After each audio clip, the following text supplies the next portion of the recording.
It was a quiet evening when Emma, a local animal rescuer, was walking down the street. The day had been long, and her mind was already drifting to the comfort of home. But then, something caught her eye, something she couldn't ignore. There, by the alleyway, was a puppy. But it wasn't just any puppy. At first glance, Emma could see that something was terribly wrong. The poor creature was skittish, hiding in the shadows as if afraid to trust anyone. But what made her stop dead in her tracks wasn't the puppy's fear. It was the collar. The collar was buried deep into the dog's neck. The collar had been left on for so long that it embedded itself into her fur and skin, creating a painful, raw wound. Emma's heart sank. How could anyone be so careless, so cruel? But as she stepped closer, her attention shifted. It wasn't just the collar.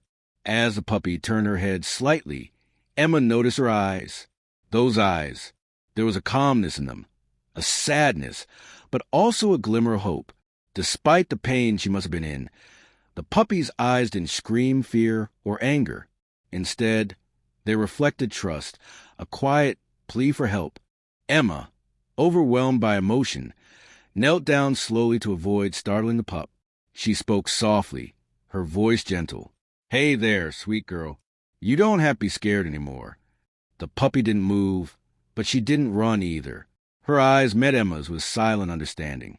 Emma carefully approached and placed a hand near the dog's injured neck. It was clear the collar had been on for far too long. This wasn't just neglect, it was cruelty. Emma's first instinct was to take the puppy to the vet, but something told her to stay for a moment longer. She gazed into the puppy's eyes and felt the bond form instantly. "There's a lot of love in you, isn't there?" Emma whispered, as if the puppy could understand every word. Within moments, the puppy relaxed, allowing Emma to gently remove the collar and begin tending to her injuries. As the collar was finally freed, the puppy seemed to breathe a little easier. It was as if a weight had been lifted, not just from her neck, but from her heart. Emma's eyes filled with tears. She knew that this was only the beginning of this puppy's new life, a life full of care and kindness. And all it took was someone noticing those eyes, eyes that spoke more than words ever could.